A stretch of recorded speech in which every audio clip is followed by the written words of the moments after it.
Bom, vamos lá. Gabriel Leone, mais uma vez, obrigado por estar aqui no Omelete. Cara, você é de casa, você sabe disso. Agora, ó, para aquecer aqui, antes da gente começar a entrevista, eu quero saber de você top 3 filmes de carro. Vamos lá. Tá, vou começar de trás pra frente.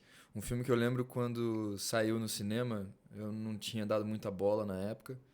E aí, quando fui fazer o Ferrari, comecei a estudar referências, etc. E o filme, enfim, mais recente tinha feito barulho, era esse. E o filme me surpreendeu e hoje em dia eu amo esse filme. É o Ford versus Ferrari. Ah, é foda. Acho um filmaço. Dois dos meus atores favoritos ali. Mas, enfim, é muita coisa, muito filme. Então, na época, por algum motivo, eu deixei passar. Mas quando assisti, pra mim tem cenas antológicas, clássicas. Um outro filme que também me marcou muito. Tem bastante carro envolvido, mas especialmente pela direção em geral, mas pela trilha sonora, foi o Baby Driver. Foda também. Acho um filmaço também. A maneira com que eles filmaram já com as músicas, né? Uhum. Então, né, você vê, é uma maneira, enfim, bem específica, bem peculiar, Aquele assim. começo com John Spencer. Incrível. Sensacional, né? Não, incrível, incrível. A gente está acostumado a fazer as cenas, às vezes, sem saber o que vai estar tocando, né? Então você, enfim, pode ter sua trilha sonora do momento e depois alguém vai botar uma trilha sonora. Deve ser interessante esse processo de você já estar fazendo uma cena que tem aquela música, que inclusive você vai cantar, vai interagir com a música e tal. Uhum. Acho essa ideia incrível. E o outro que eu vou falar só pra dar uma variada é uma animação da Pixar, Carros. Ah, Porque eu lembro que eu já era um pouquinho sensacional. mais velho quando saiu Carros, mas meu irmão foi fissurado por esse filme e eu assistia muito com ele e acho incrível como a boa parte das animações da Pixar. Então fica aí minha menção a uma animação. Boa, boa. Sensacional. Um personagem da cultura pop que você deixaria dirigir seu carro. Cara, eu vou falar um dos meus personagens favoritos da cultura pop. Sei que é meio clichê, mas acho que eu ia dar uma chance pro Batman dirigir meu Cara, carro. vai destruir teu carro, mano. Não, Mas, não deixa ele não. mas pelo menos depois eu ia falar, cara, tá vendo?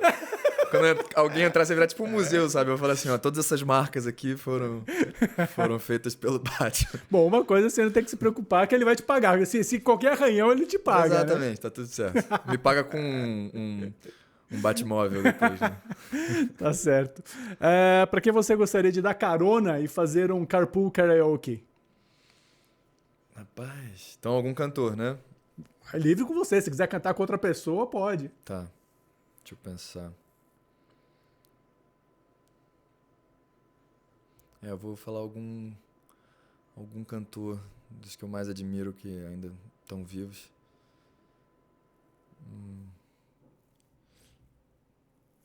Cara, vou falar o Paul McCartney. Ah, sensacional. Eu vi o show dele agora no final do ano e pela primeira vez eu vi ele no palco e foi tipo catarse absoluta, assim, um dos melhores momentos da minha vida e estar perto dele ia ser Sim. incrível. O show dele é maravilhoso. Eu fui também esse ano. Pra terminar o aquecimento aqui, qual música embala as suas viagens de carro? De carro. Pior que eu tenho uma playlist, assim, de estrada. Músicas de estrada.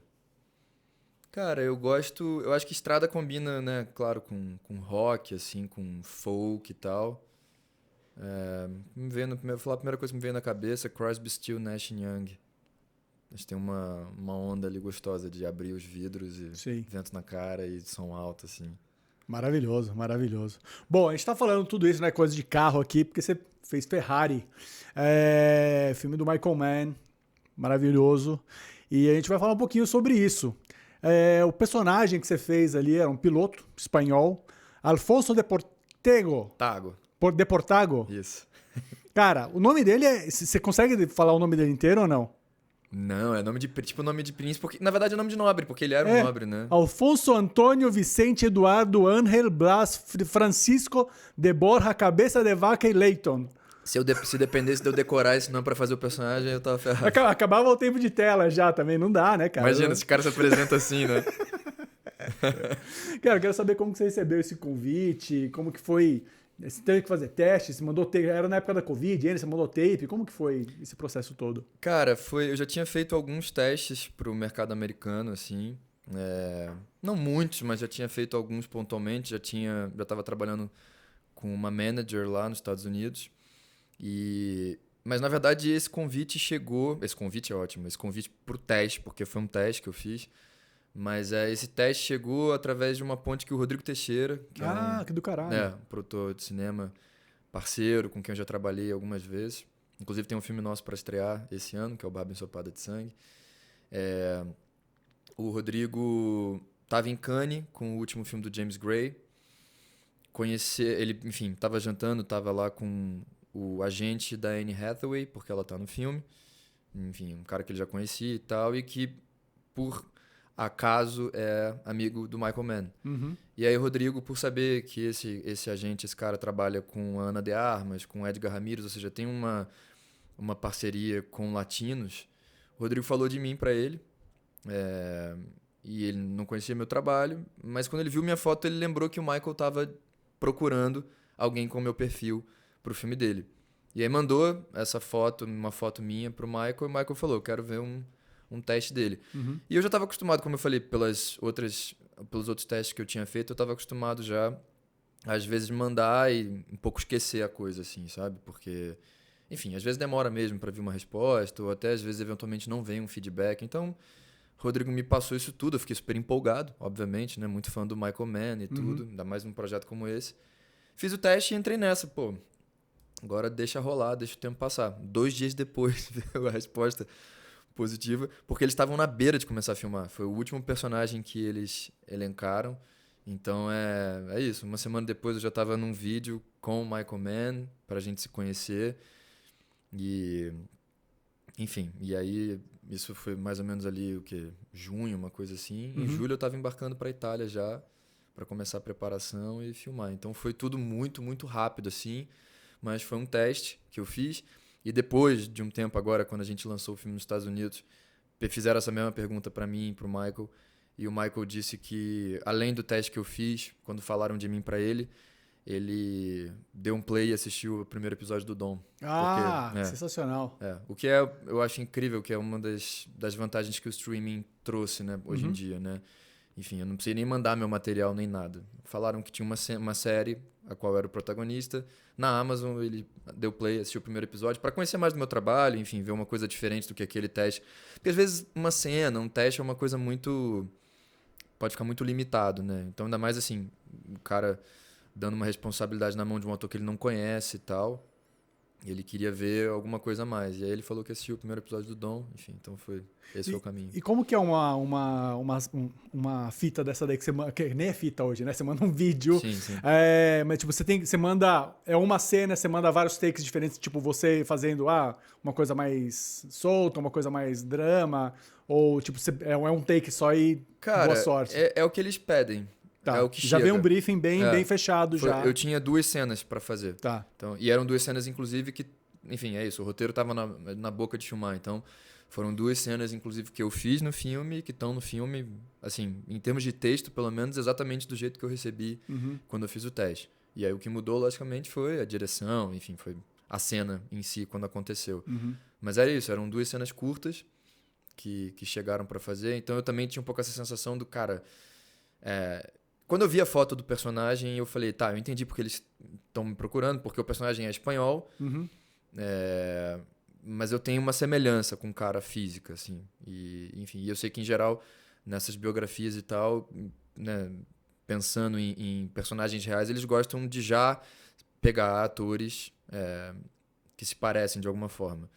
Não é o caso do Adam, né? Mas aí você escolhe pelo ator que ele é e você vai fazer uma transformação, o que acontece bastante também.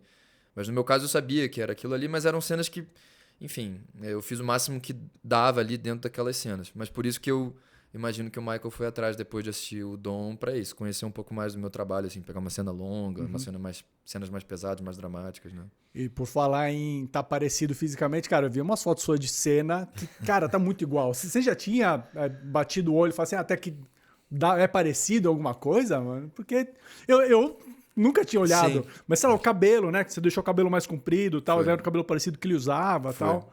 Cara, eu vou te falar que essa...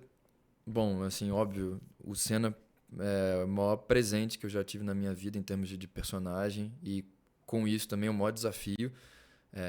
Não só pela composição em si, mas pelo que ele representa para todos nós brasileiros, Sim. o ídolo que ele é, enfim.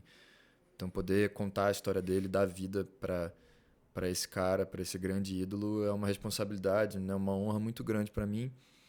Mas, em termos de desafio, eu acho que foi o início, pelo menos, de processo. Foi um processo muito longo e muito intenso.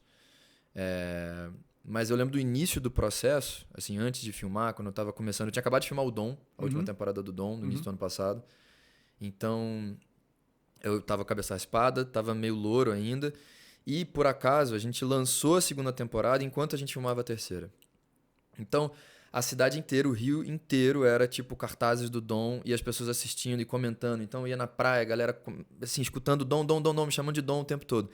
E eu lembro que aí, quando eu acabei de filmar e comecei a embarcar no Senna, eu lembro de me olhar no espelho, cara, e falar... Cara, como é que eu vou chegar no Senna, sabe? Porque eu sou carioca, eu tava ultra carioca quando eu faço o Dom, né? Tem uma energia e o jeito de falar e tudo. E é isso, eu louro. Eu também, obviamente, nunca tinha olhado pra mim e me enxergado, né, enquanto Senna, em termos de semelhança física nem nada. E aí esse processo inicial que eu fiz foi de começar a me aproximar do universo do Senna. Então, desde coisas pequenas, do tipo assim, eu não uso relógio, e ele sempre tinha um relógio. E isso é importante na nossa série, inclusive. Então eu comecei a usar relógio para me acostumar a olhar a hora. O jeito dele se vestir, eu comecei a me aproximar disso. O sotaque paulista que ele tinha, comecei também a trabalhar nisso. E aí chega o ponto que você falou, que é sempre fundamental para mim nos personagens que eu faço, que é a caracterização. Eu gosto muito de mudar, de me transformar ao máximo que dá, enfim, de me abrir em termos de possibilidade para o personagem. E o Senna tinha coisas muito marcantes, né? O cabelo, óbvio, aquele shape de cabelo dele. Então, meu cabelo, nesse processo, foi crescendo. A gente foi chegando na cor dele e tal. Mas vários outros elementos também. E, acima de tudo, eu lembro quando o Martin, que é o nosso caracterizador, que é um gênio maravilhoso. Para mim, é o maior caracterizador que a gente tem no Brasil. Ele fez um trabalho muito sutil, que é a forma que ele trabalha, mas de, aos poucos, me apagar características minhas, do tipo esse rasgadinho que eu tenho do meu olho, algumas pintas que eu tenho, o desenho da minha boca, tudo com muita sutileza, sem nenhuma, tipo, né, Grande intervenção. nenhuma grande intervenção. E aí a gente foi atrás de pegar essas características. Então, por exemplo, o Senna tinha um nariz um pouco mais batata do que o meu, que é mais fino. Então a gente foi trabalhar de botar alguma coisa aqui dentro que desse um enchimento. A orelha dele era um pouquinho mais Mais aberta, a gente aberto, trabalhou isso também. Mas tudo isso, tudo nesse lugar da sutileza. E aí, aos poucos, com o passar do tempo, e lógico, acima de tudo, né, estudando, vendo os vídeos, lendo e, enfim, vivenciando aquilo ali. Eu tinha 1 ano quando ele faleceu, em 94, então eu não vi ao vivo, mas tem muito material sobre o Senna, né? Tanto de foto, de impresso, de vídeo, documentário, de tudo. Então eu comecei também a me embebedar daquele material todo. E é isso. Eu lembro até hoje, assim, do dia, foi perto da gente começar a filmar. A gente começou a fazer uns testes, assim, no autódromo, abrir câmera com macacão, com figurino, caracterização, tudo. Eu lembro de ver uma foto uma vez que eu passei, bati o olho e falei... Caramba, chegamos lá. Chegamos. Tipo assim, em termos de imagem, chegamos lá, entendeu? Então é isso. Isso tudo eu tô falando antes de começar a filmar. E aí depois nem se fala, né? Porque quando a gente começou a filmar, eu comecei a viver aquelas situações, toda a energia que tem envolvida naquelas situações dele foi, enfim, um mergulho incrível, intenso. E é isso. Foi um ano inteiro praticamente com o Senna. Vamos falar bastante aqui. Mas eu queria voltar para uma coisa bem específica aqui, que é, cara, você fez em pouco tempo 2 pilotos de Fórmula 1, dois pilotos, inclusive que foram 2 pilotos de Fórmula 1 também. Sim. E uma coisa que eu acho que é um pesadelo para todo ator deve ser o lance do typecast. Eu sei que é difícil ser typecast como um piloto, porque não tem tantos papéis assim para piloto, né? Mas é uma coisa que te passou à mente, que tipo, essa coincidência gigantesca de você estar fazendo 2 projetos tão grandes. E de pilotos, cara, e assim, você ouviu de outras pessoas, você foi conversar com as pessoas, falou, putz, será que eu devo aceitar os 2, né? Que eles são meio back-to-back ali, ou não, tipo, eram 2 projetos que não dava pra passar, justamente, né? Por ser Michael Mann, por ser o Senna. Sim, claramente eram 2 projetos que, desde o início, eu fiquei absolutamente interessado e que não tinha menor interesse de passar. Mas mesmo que... E foi total uma coincidência, né? Um projeto não tem absolutamente nada a ver com o outro, né? Um nem sabia direito do outro, assim. Mas, acima de tudo, assim, o que me deu uma tranquilidade, primeiro é de entender que há coincidência, o que tem de incomum entre eles é o fato deles serem pilotos de Fórmula 1, mas o Ferrari se passa em 1957. A gente vai contar a história do Senna a partir dos anos 80 em diante, até os anos 90. Então, assim, tem uma distância temporal e logo de caracterização e né, de universo e tal gigante. E a própria caracterização dos personagens, né, é muito diferente. O Deportago tem uma onda, o próprio roteiro descrevia ele, né, quando ele entra em cena, descrevia ele como Marlon Brando em The Wild One, que é aquele visual, jaqueta de couro, óculos escuros, cigarro na boca e tal. E o Senna, enfim, a gente sabe como é, outra história. E além disso, o lançamento também do filme está sendo agora, o lançamento do Senna vai ser esse ano, provavelmente, sei lá, segundo semestre, alguma coisa assim. Então vai ter uma distância entre isso também. No meio disso vai ter o lançamento do Dom, enfim, que aí eu tô louro e tal. Então, enfim, tá tudo certo, assim. Foi uma grande coincidência. E o que foi legal, eu diria assim, entre os dois projetos, o Ferrari foi antes, e eu tive uma preparação muito grande no Ferrari porque eu dirijo em várias cenas. Tá. Então a gente teve uma preparação quase 2 meses, indo, sei lá, 3 vezes por semana pro autódromo, em Modena de verdade, com os stunt drivers sentado assim, e a gente praticou com os carros que a gente usou em cena. Eram as Ferraris que eles recriaram, eles usaram a base, o chassi de Caterham, e era com esses carros que a gente praticava. Então, tudo que eu estava fazendo em cena, eu tinha um domínio de meses que eu estava ali trabalhando. E foi incrível, cara, porque são carros de corrida com muito mais potência. E tem uma coisa da mentalidade, eu sempre falo isso, assim, de... A gente, quando faz autoescola, a gente é ensinado a dirigir defensivamente. Sim, a dirigir sim. na cidade, cuidando, prestando atenção nas coisas, etc.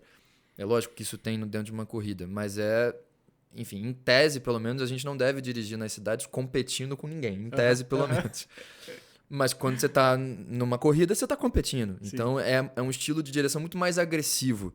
Você fica lidando muito mais com o limite do carro e etc. E muito da genialidade do Senna vinha justamente disso, né? De brincar, de estar sempre no limite, exatamente. Então, para mim, no início, lá na preparação do Ferrari... Quando eu estava dirigindo, ia para a pista, eu estava dirigindo como eu sei dirigir. E aí os stunt drivers, a galera, os professores começaram a me puxar o meu limite, sabe? De falar, cara, se permite, sabe? Se rodar, tá tudo bem, a gente tem segurança, tem área de segurança, não vai capotar, não vai dar nada. Então, experimenta. Se rodar, sente isso. Sente esse quase rodar e controlar o carro e tal. Então, foi uma experiência incrível pro Ferrari. Mas foi esse meu primeiro contato com esse mundo de automobilismo, de dirigir competindo, realmente, de estar numa pista de corrida e não a direção normal, como eu tô falando. E é claro que eu usei muito isso pro Senna, né? Esse know-how, de alguma forma, que eu pratiquei, que eu tive contato ali no Ferrari. Esses testes eram no monoposto também. Era um carro... Você estava sozinho dirigindo também. Sim. Caramba, também. que legal. Também, Você já tinha brincado antes de alguma coisa assim? Cara, Nem não. kart, nada? Kart, assim, uma vez ou outra com os amigos no estacionamento de um shopping, assim, Tá. sabe? Então, estou falando, foi um contato, assim, realmente diferente de tudo que eu já tinha tido e que foi importantíssimo para os dois projetos, assim. Sim. E, cara, preciso perguntar, como que é trabalhar com o Michael Mann? Porque ele é um dos melhores diretores que a gente tem. Ainda Vivos, hoje, vivos, sim, cara, sim. ele é até, tipo, horrível a gente falar, ver que ele não tem um Oscar ainda. Pô, pois é. Precisava, né? Vamos lá. Como que foi trabalhar com o Michael Mann? Cara, foi um sonho, porque... E tem uma história sua com seu pai também, né? Tem, vou contar essa história é legal. Pra mim foi um sonho porque, como você falou, assim, ele é um dos maiores diretores vivos, tá com 80 anos. E tem uma coisa que eu sempre admirei na filmografia dele. Primeiro que a filmografia dele, pensando há quanto tempo ele tá filmando, a filmografia dele é relativamente curta. E não que isso seja, enfim, via de regra, mas eu acho que tem diretores que realmente têm uma filmografia curta por escolha, pelo tempo que eles se dedicam para fazer cada projeto, pelo tempo que eles mergulham naquele universo e de desenvolver e tudo.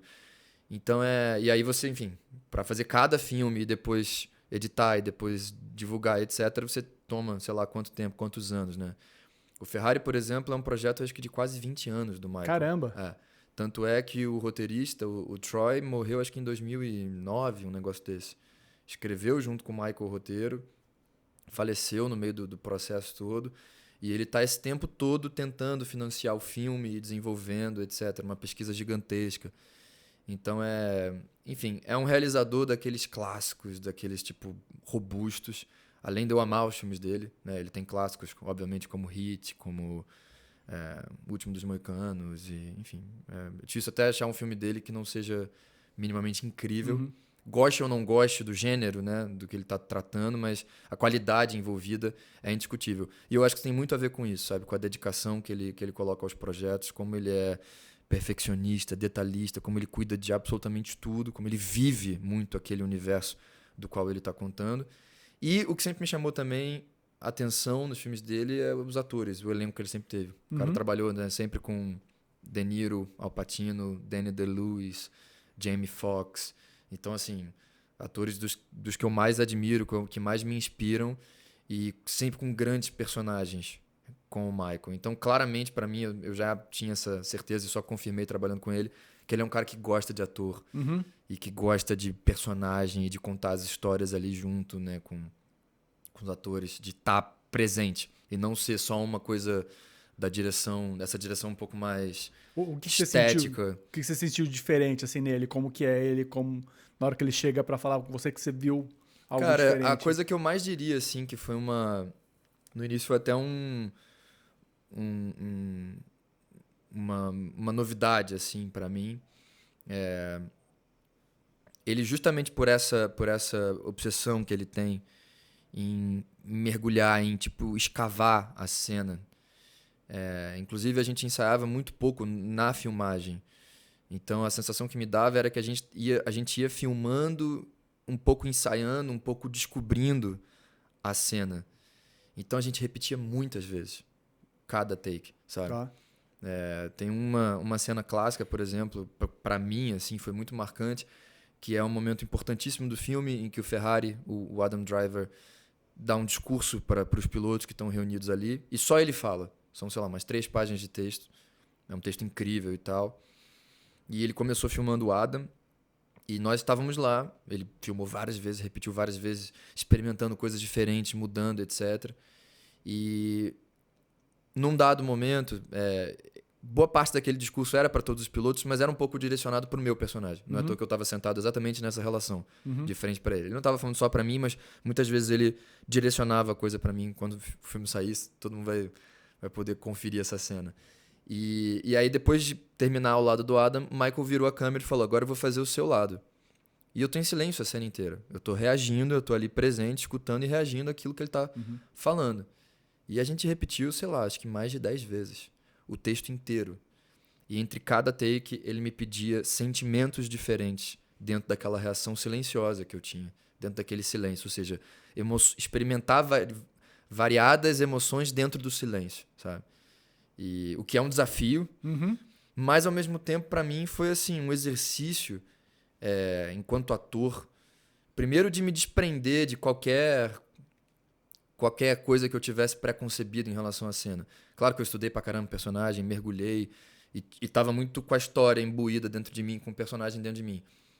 Mas eu entendi rapidamente que eu ia funcionar muito melhor com ele, de chegar na hora do set e me abrir para essas possibilidades, para onde ele fosse me dirigir, me conduzir, sabe?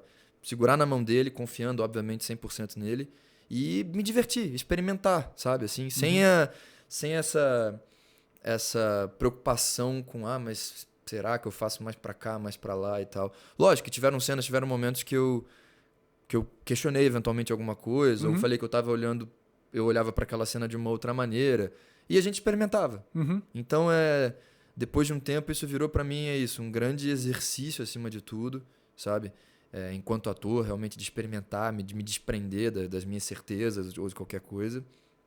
E é isso, né, cara? E com a contracena ali, especialmente, boa parte das minhas cenas são com o Adam, enfim, então era isso. E eu via não era algo pessoal comigo, muito pelo contrário, é o processo do Michael e o processo que ele tem com ele mesmo. Por isso que eu falei que eu vi ele o tempo todo se questionando, pensando e inquieto. Michael é um realizador, é um diretor inquieto, sabe assim?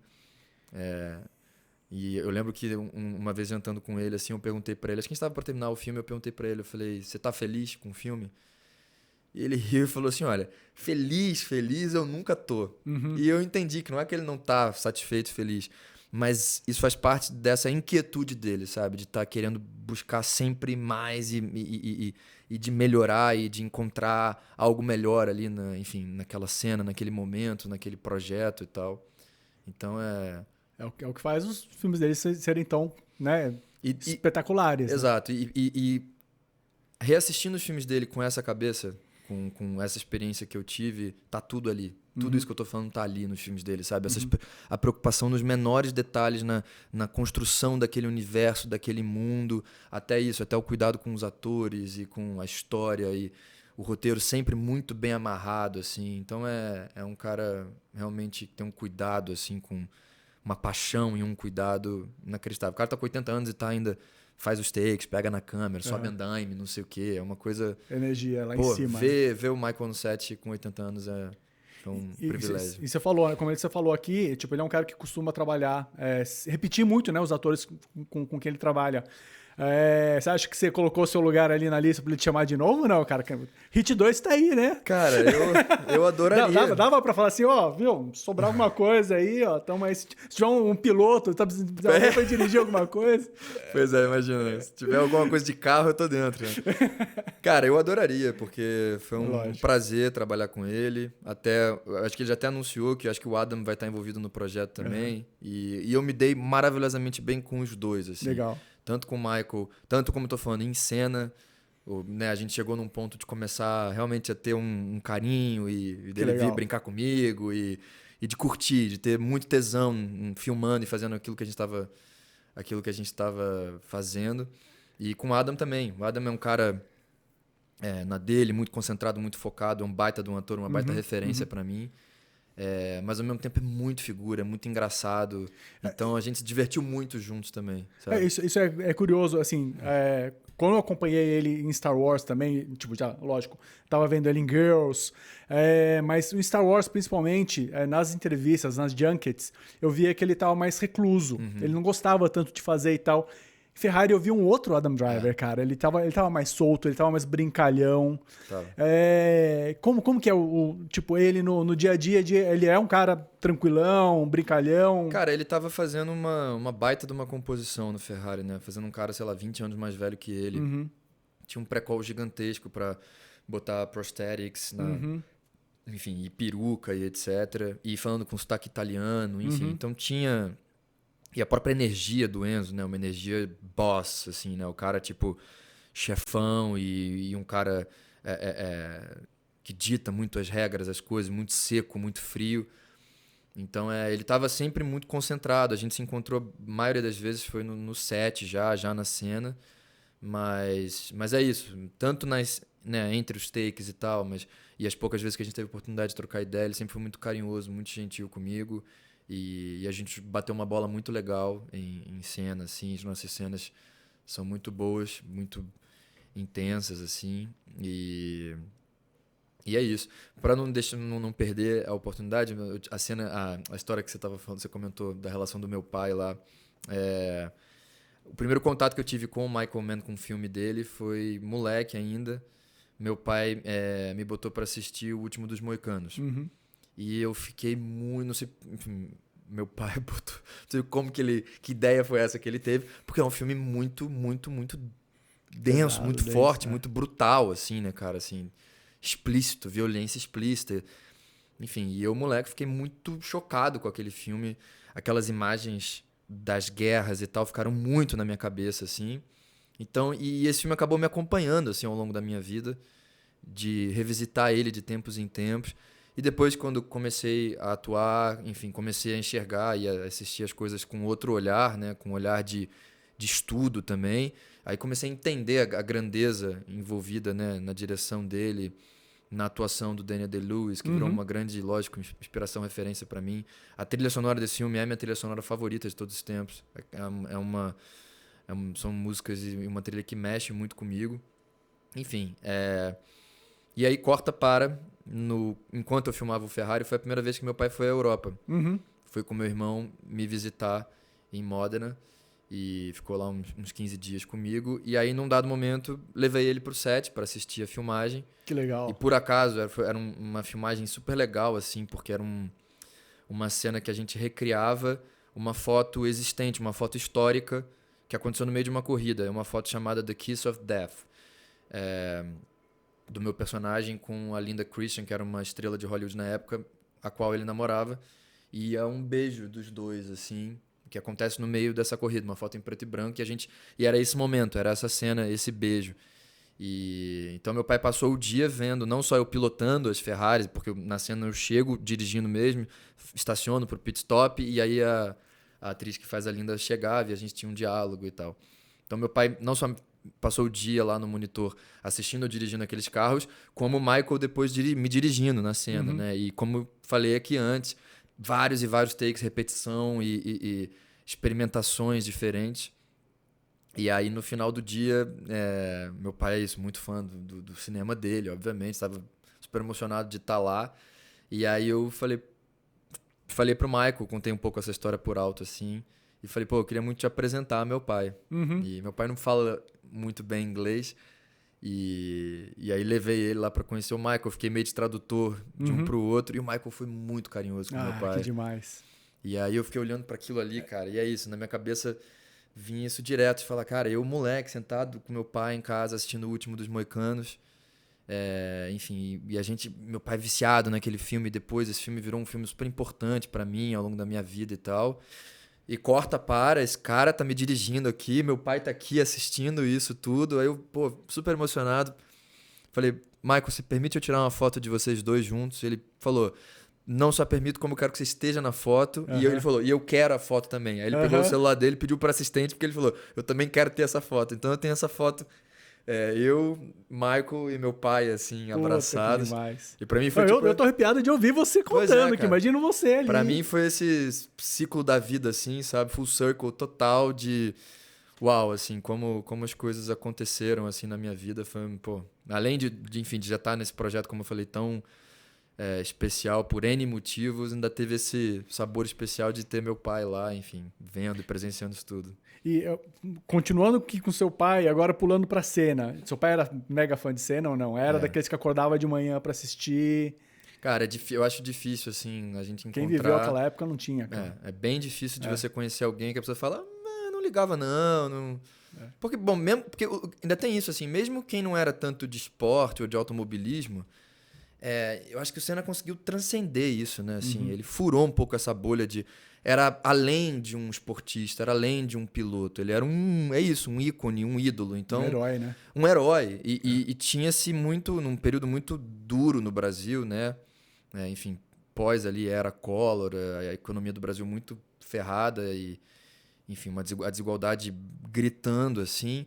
O Senna era essa ponta de esperança, né, cara? Então, assim, acordar para assistir ele correr no domingo era acordar com a esperança e com uma boa dose de certeza de vitória, né? Então, eu acho que isso era uma coisa que motivava muito as pessoas. Mas, falando especificamente do meu pai, para além disso, meu pai sempre foi muito fã de esportes em geral. E minha família como um todo, assim, acordava para assistir o Senna pilotando, enfim. Então, quando todos souberam, minha mãe, minhas avós, enfim... Todos souberam o que eu ia fazer, foi uma emoção muito grande, assim. Pô, imagina. Que só quando a série estrear, né? Eu fiquei feliz, imagina a sua família, então, pô. Total. Cara, falando de herói, tem muita gente que quando vai fazer os filmes de heróis e tal, fala, não, quando eu coloquei o uniforme do Super-Homem, eu me senti poderoso, não sei o quê. O Senna tinha um uniforme também. Tinha a armadura dele, né? Tinha a armadura dele, cara. Como que foi pra você vestir o macacão? Qual foi o primeiro que você colocou? O preto do John Play Special?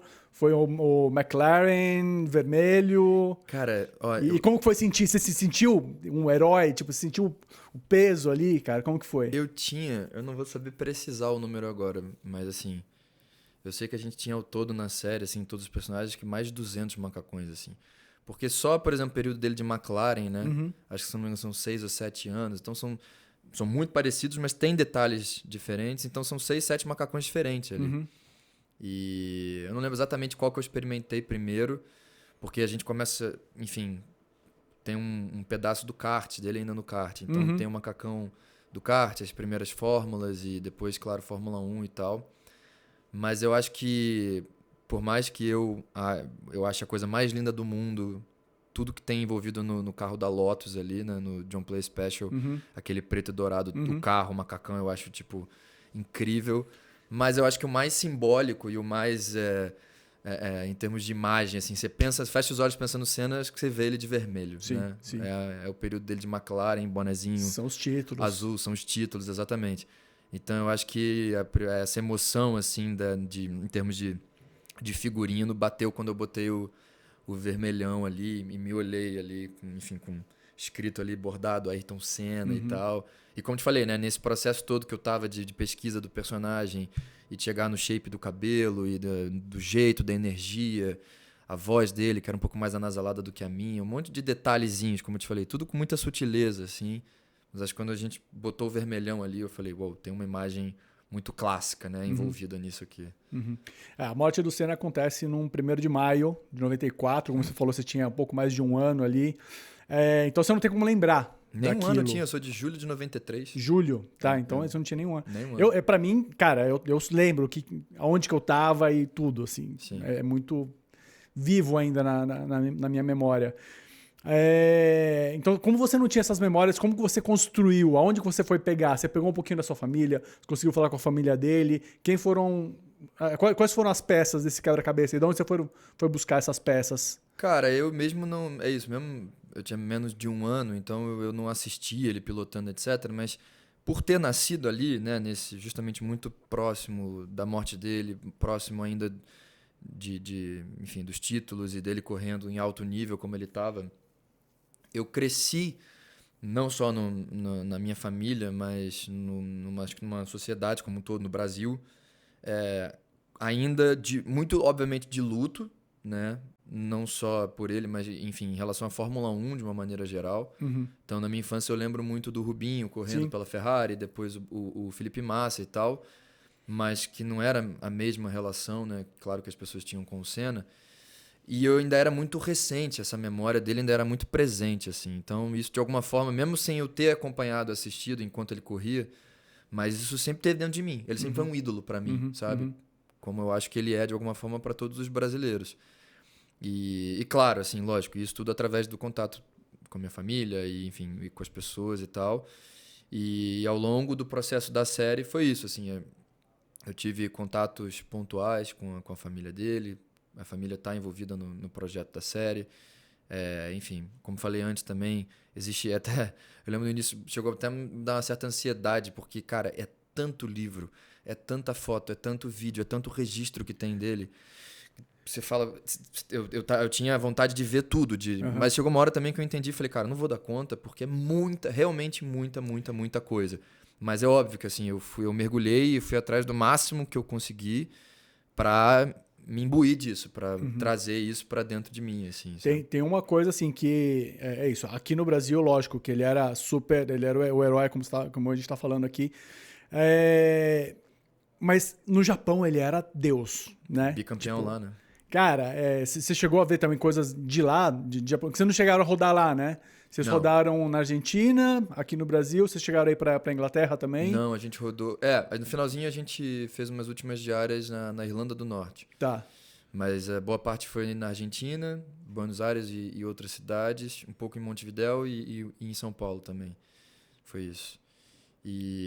Mas exatamente, você está falando do Japão, mas ele é o rei de Mônaco até hoje, Sim, né, cara? sim. E na Itália tem uma relação... Só pra você ter uma noção, eu já sabia que eu ia fazer o Senna quando eu estava fazendo o Ferrari. Eu recebi a notícia que eu tinha passado no teste quando eu estava lá. Enfim, e conversando com os stunt drivers, os caras estavam me ensinando, enfim, com o próprio Michael Mann e tal. Toda vez que eu mencionava a palavra Senna, as pessoas ficam alucinadas, assim, sabe? alguns stunt drivers falavam, cara, eu comecei a correr por causa dele. Olha só. Eu quis virar piloto porque eu moleque, assistia ele pilotando aquela Lotus e pra mim aquele era o carro do Batman, de verdade. Aquele cara era um herói, enfim, que fazia aquelas coisas, aquelas corridas clássicas e mirabolantes, né? Chuva. De chuva e de marcha, de correr só com a sexta marcha enfim, todas as histórias reais que tem e heróicas envolvidas em torno do Senna.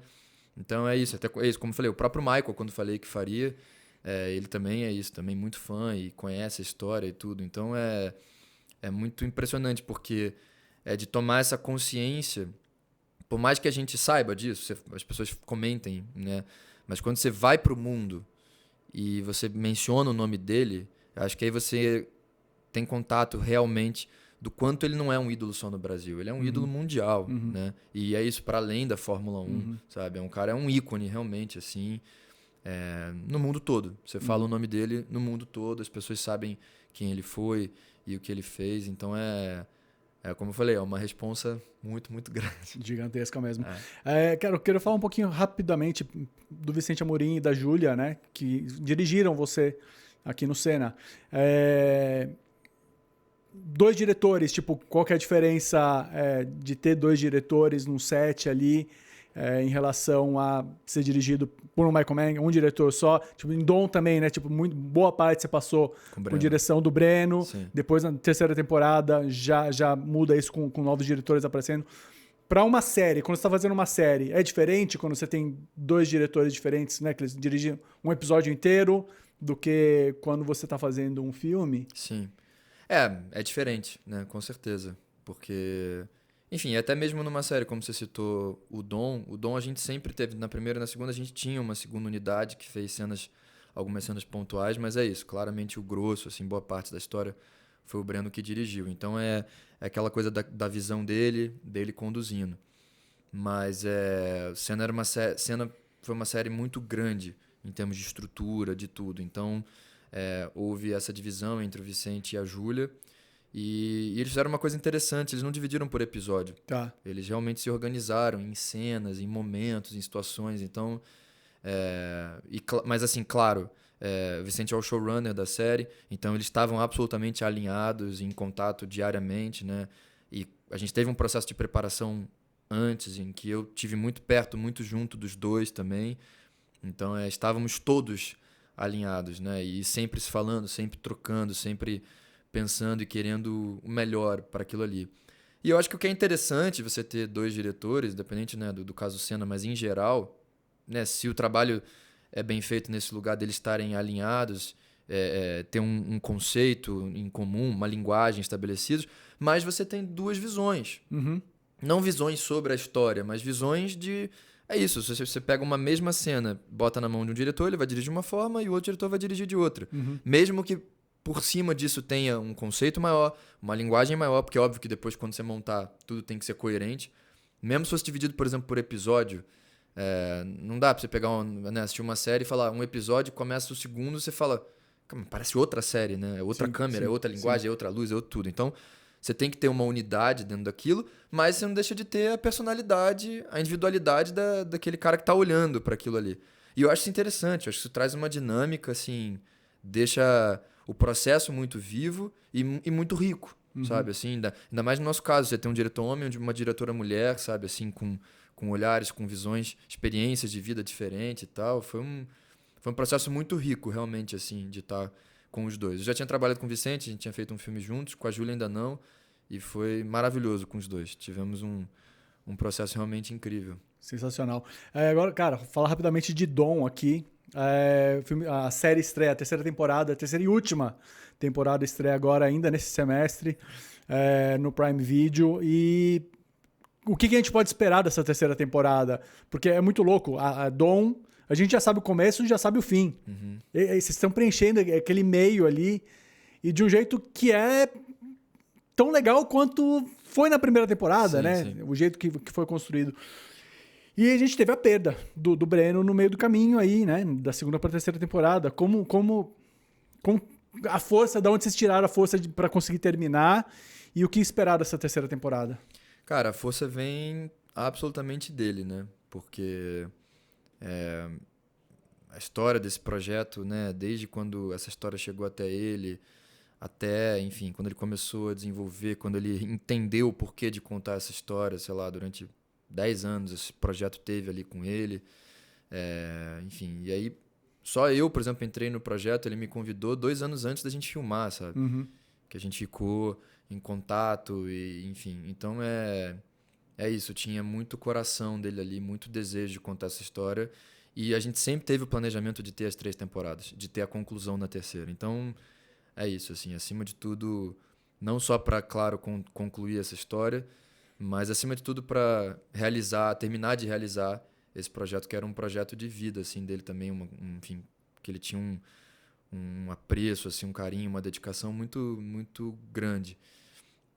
E foi difícil, lógico, né? Assim, uma perda, um baque muito grande para todos nós, principalmente que o Breno tinha uma coisa assim de formar uma família Uhum. que filmava com ele.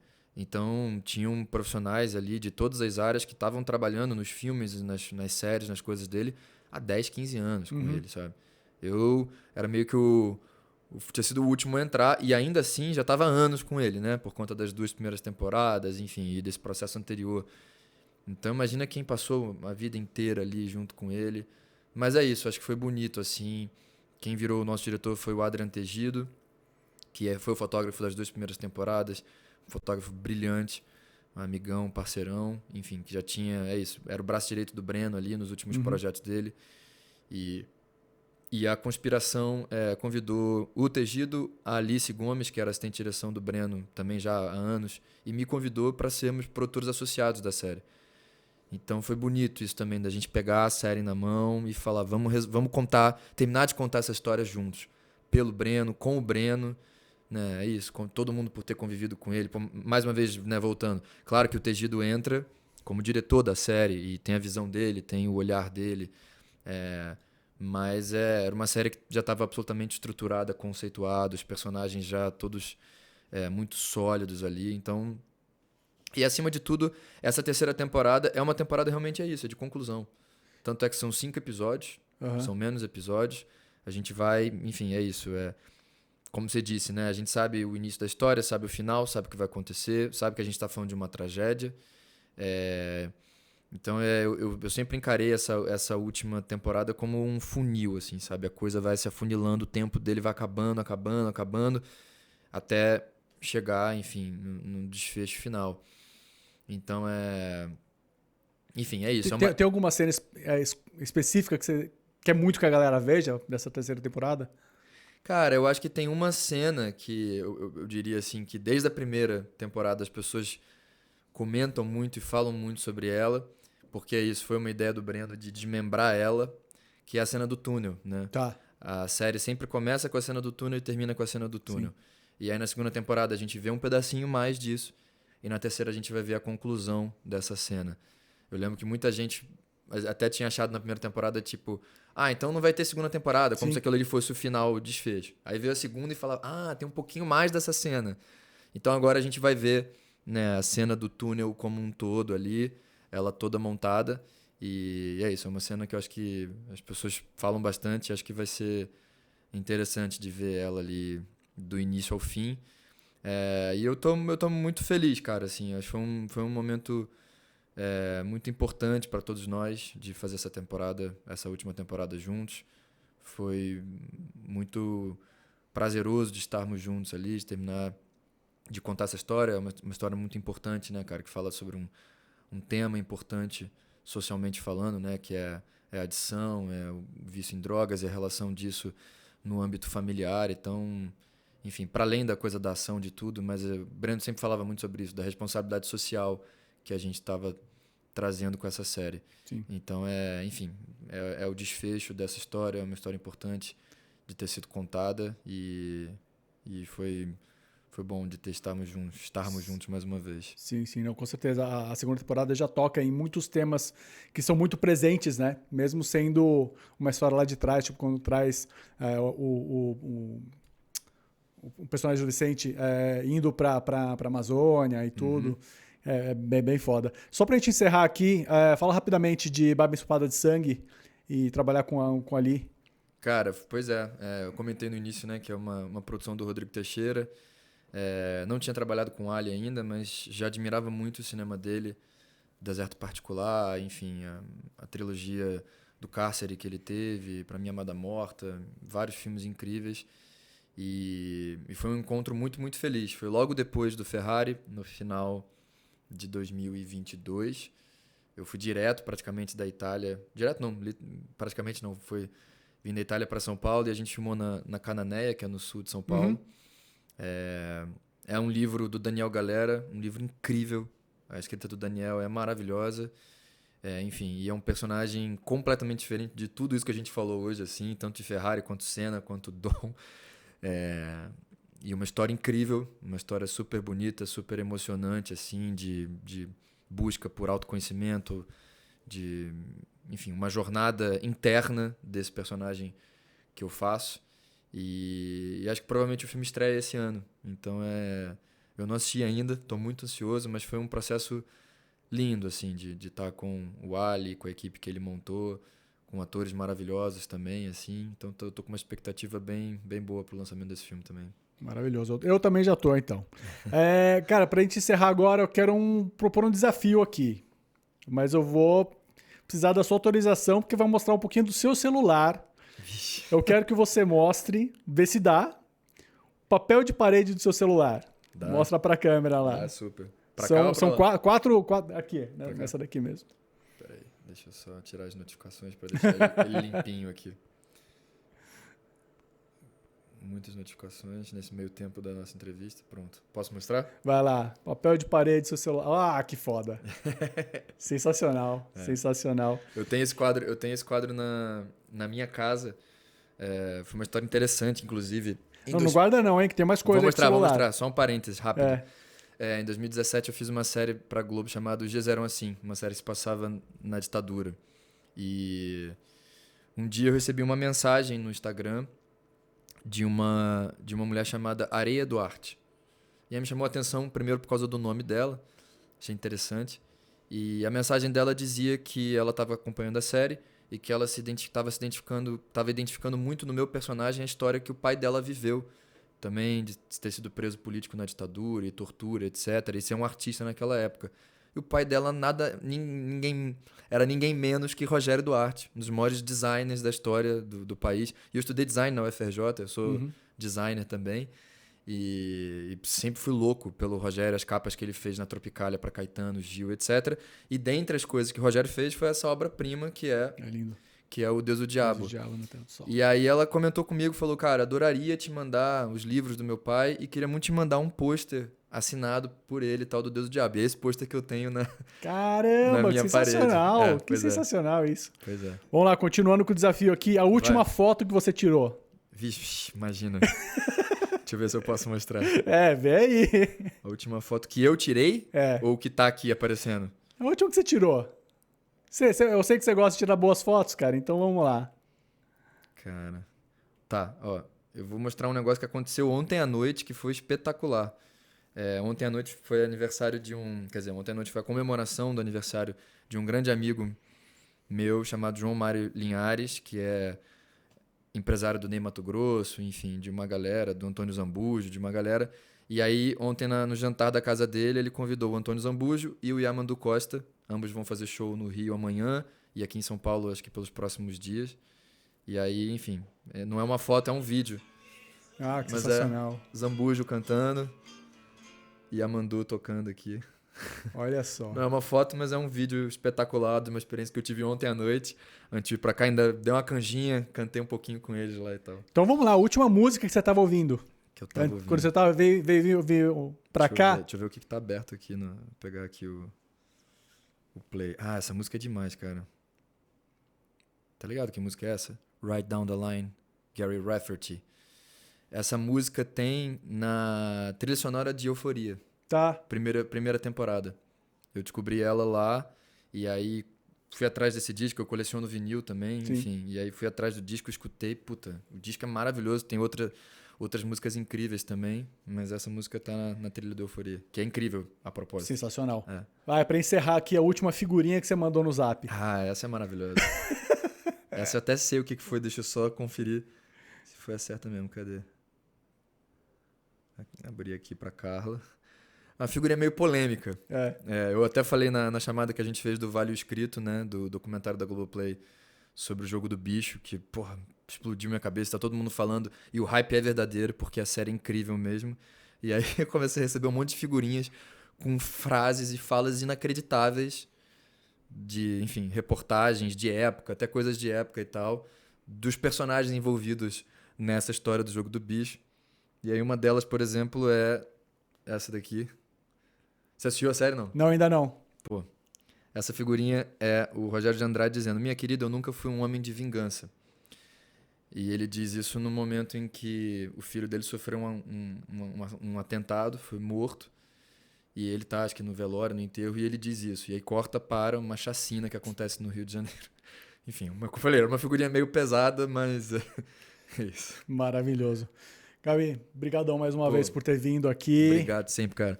E ó, tamo junto, Até cara. a próxima. Prazer enorme. Quero voltar mais vezes aí. Valeu! Valeu.